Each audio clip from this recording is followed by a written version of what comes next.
SCP-231, The Seven Brides, is definitely a very disturbing SCP. Not only did these 7 girls become pregnant while in the hands of a mysterious cult, but they also gave birth to very dangerous monsters. But why are these innocent-looking girls so dangerous? And what was this cult doing to them? In this video, we explore the origin of SCP-231. Also, don't forget to subscribe to our channel with notifications on, so you don't miss any of our upcoming videos. And we will be exploring the origins of more interesting SCPs in the future. To begin with, let's quickly remind ourselves of SCP-231's wiki article. 231 is a group of 7 young females that were retrieved during a police raid on a warehouse belonging to an organization that newspapers labeled as satanic. When they were discovered, all girls were pregnant, but less than 24 hours later, the first one, also called SCP-231-1, lost her life while giving birth to a redacted SCP which broke out and caused a catastrophic outbreak. Assuming that the remaining 6 were also about to deliver dangerous anomalies, the Foundation immediately took possession of the girls and started to think of ways of preventing them from giving birth. Luckily, the Foundation had recovered a notebook belonging to the cult, and using this information, 110-Montauk was devised, a very disturbing procedure that prevented the SCP-231 instances from delivering monsters. However, the scientists got ahead of themselves because they took a risk when they tried to remove the fetus from SCP-231-2 because the girl lost her life, and this caused a catastrophic outbreak.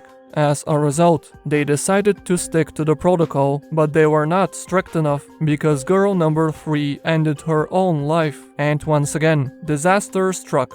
Girl number 4 was given SCP-500, the pill which can cure any disease, and this eliminated the fetus, but when the remains were taken out, the girl perished, and this caused a catastrophic outbreak.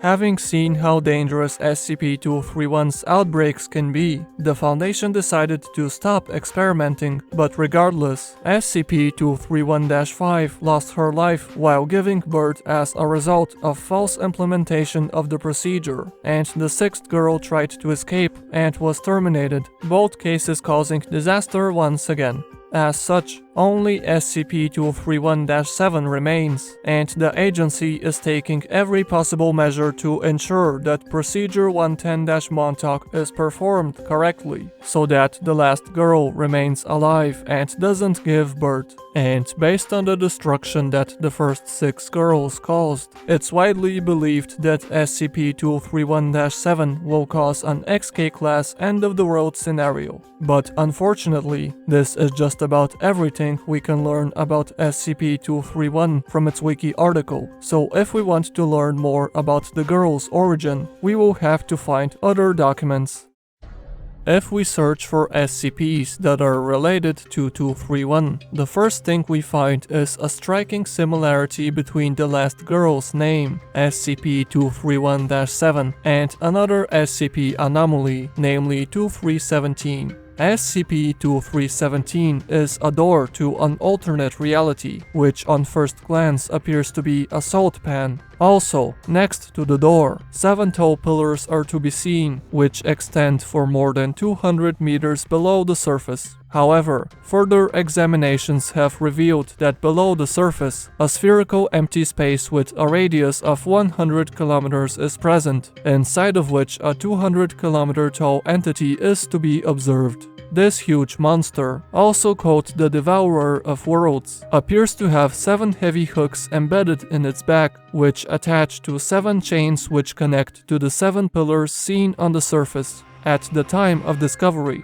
4 of the chains were broken, and when the 5th chain gave way, a catastrophic event took place in our world. Furthermore, when the 6th chain broke sometime later, a redacted event occurred, during which more than 2 million perished. To top things off, all breakage events observed so far appear to exponentially increase in destructiveness, and because of this, the breakage of the final chain is believed to cause an XK-class end-of-the-world scenario. And finally, a procedure called 220-Calabasas has been devised, which supposedly prevents the 7th chain from breaking. But this procedure merely gives the Foundation personnel hope that all is well, because in reality, nothing can stop this from happening. So as we see, there are quite a lot of similarities between both SCPs. The first one is the striking name resemblance between the two, SCP-231-7 and 2317. Secondly, when SCP-2317's chains break,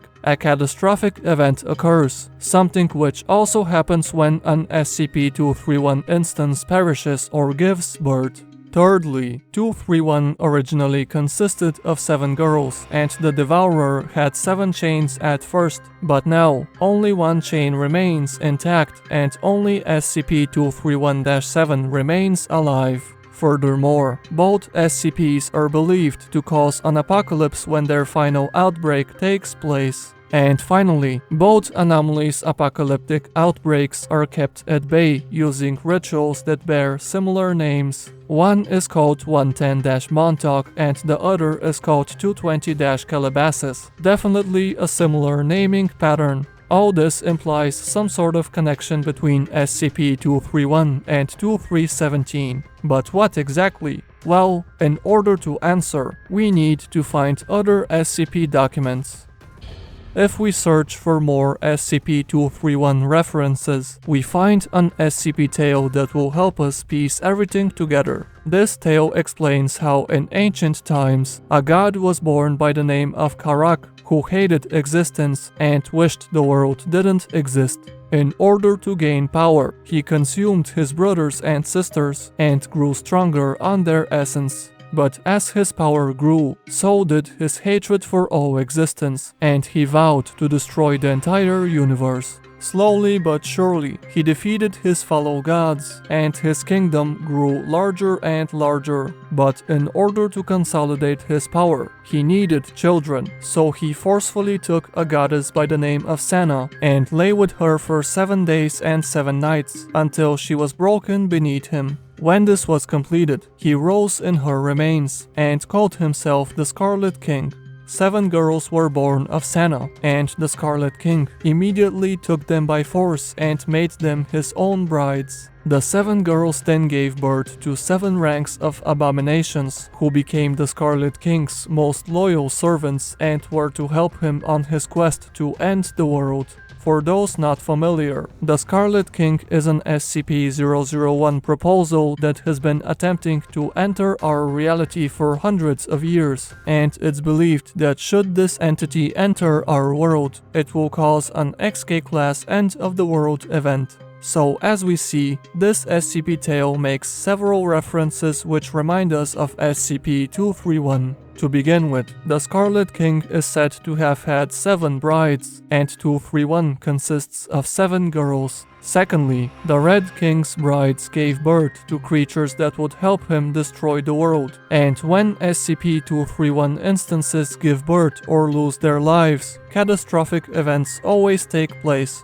Furthermore, something we forgot to mention, the organization that held the 7 SCP-231 instances prior to their containment was called the Children of the Scarlet King, something which coincides with this ancient god's name. And finally, it's widely believed that should SCP-231-7 deliver a child or lose her life, this will end the world as we know it, something which the Scarlet King also wants to do. So as we see, it's heavily implied that the 231 instances are actually the Scarlet King's brides, and that the Red King will enter our world when the 7th girl gives birth or when she loses her life. But if this is the case, then what about SCP-2317? Well, in the description of the ritual used in order to contain 2317, we notice that as holy water is sprinkled on the 7 pillars, the following phrase is repeated: 7 seals, 7 rings, 7 thrones for the Scarlet King. Not to mention that SCP-2317 and the Scarlet King are definitely related, something which becomes apparent from the Destroyer of Worlds description and the fact that the chains appear to break when an SCP-231 event takes place. So in conclusion, the organization known as the Children of the Scarlet King wanted to use 231-1 through 7, which are the Scarlet King's daughters, in an attempt to bring the Red King into our reality and end the world. And SCP-2317 is an entity that, although likely not the Scarlet King himself, definitely appears to be some sort of manifestation of this elder god, perhaps a servant of his that is to help him in destroying the world. So thank God SCP-231-7 was captured, because should something happen to the girl, the Scarlet King will enter our world and will definitely cause an XK-class event. So what do you think? Will the Red King enter our world when the 7th girl expires and when SCP-2317's final chain breaks? Let us know in the comments. Subscribe if you enjoy this type of content, as we will be exploring the origins of more interesting SCPs very soon. And if this video gets 3000 likes, we will explain what the mysterious procedure 110-Montauk is in another video.